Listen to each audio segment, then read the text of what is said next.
Okay, so we're doing now the free response questions. There are 4 of them. Each of them involves mainly 2 ideas. The first 2 are circles. The last 2 are with probability. Let's look at the first one. The first one is asking us circumference, area, arc, and sector. Luckily, we're given all of those, so we can just write those formulas. 2 pi r is circumference. Area is pi r squared. Arc involves 2 pi r along with theta over 360, and sector is the same thing, involving pi r squared with the theta over 360. The name of the game, all I have to do is figure out what is my radius, what is my angle, and then plug it in.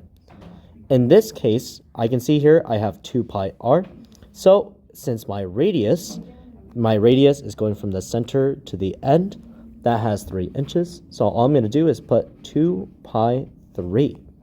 What that does, all I have to do is multiply 2 times 3, giving us 6 pi. And I'm going to include my units, which is inches. You can also write this in decimal format as well. Both answers are totally fine, giving you 18.85 inches. Same thing goes with pi r squared. I'm going to plug in, instead of r squared, 3 squared. 3 squared is 9, so I'm going to write 9 pi. And this time, I'm going to say inches squared. Be very mindful about this. Why does this happen? Because r squared is squared, the unit must also be squared. I'm going to plug in 9 pi and see what I get. In this case, it is 28.27 inches squared. And so that's how you do area. Same thing goes for arc and sector area. I'm still going to put the same thing, 2 pi 3 and pi 3 squared. The only difference is that I'm going to include the theta. Well, what is theta?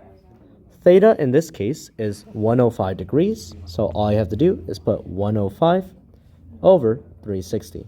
Same thing here for the other one. What you can do now is that you can multiply 2 times 3. So I'm going to do 2 times 3 times 105 divided by 360. And make sure you can also do this in math, enter, giving you 7 over 4. So I'm going to write 7 over 4 pi inches. You can also, again, include this with the pi. So I'm going to put 7 over 4, putting pi, giving you a total of 5.50 inches. And again, we'll do it one more time.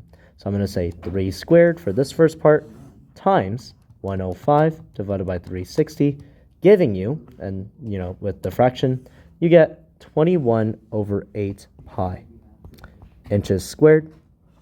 Make sure that with this, you multiply it with pi if you choose to. So I'm going to say times pi, giving you 8.25 inches squared. Notice how I only write inches squared when it comes to squaring the radius. So just keep that in mind. The rest I keep in inches. Okay, let's move on to number 2. Number 2 involves a lot of these like random circle stuff, and it's asking us to find first A, B, C, and then with these arcs. So how do you find A? Well, to find A, one thing you can do is you notice how 25 kind of looks similar to A. We call these vertical angles, and what we know about them is that they're equal. So in this case, A is going to be 25. Then I'm going to look at B. Well, how am I going to find B? B, I'm going to do the same thing again. I can see that 18 and B are vertical angles, so I can say they're equal. So B equals to 18. The last one is going to be for C. Now, there's a couple ways we can do C. One of the things that I think is the easiest is I can add all of these, this side, this thing in yellow, I can add all of them up. And if I know what half of a circle is, it is 180. So I'm going to write that down, that a half circle equals 180 degrees. So what can I do from this? I'm going to add 18 plus 48 plus C plus 25, giving me a total of 180. I'm going to add the 3 numbers I see, so I'm going to do 18 plus 48 plus 25, giving me a total of 91. So C plus 91 equals to 180. How do I get rid of the 91? I subtract both sides by 91, giving me a total of C equaling to, in this case, 89. So that's what C is. C is going to be 89. Now, what good does that do?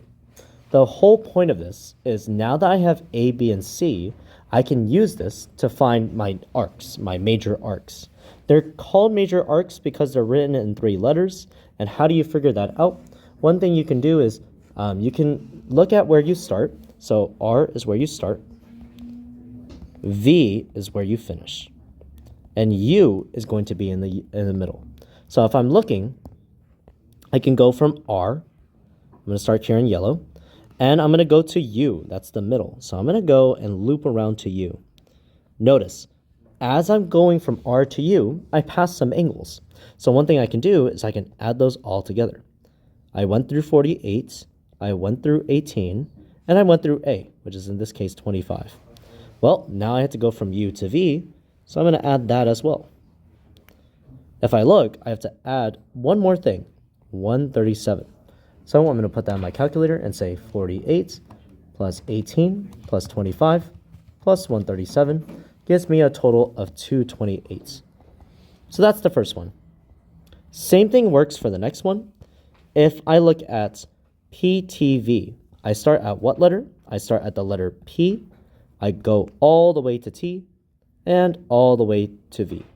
So I'm going to draw that. P to Q to there. I haven't stopped at T yet. Okay, look, I stopped at T. So I'm going to add all of those up. So in this case, that gives me 25 plus 89 plus 48 plus 18. Okay, so that was from P to T. I'm going to label that right here, from P to T. All I need to do now is go from T to V. That's going from T to U and U to V. So that's adding 25 plus, I believe that's 137. What should that give you? That should give you the total following, and putting this in your calculator, 342 degrees. The last one, QTV. So in this case, I'm going to go from Q to T. So I can see here, I kind of drew them in arrows. That's going to be 89 plus 48 plus 18. That's from Q to T. So Q to T plus T to V, which again is 25 plus 137. That's from T to V. Again, when adding this, you're going to figure out what you get. And in this case, one thing you're going to say is it's going to be, I believe, 317. And so that's what we're really doing. All we're doing is just going from each of the different letters and adding all the different things that we can get.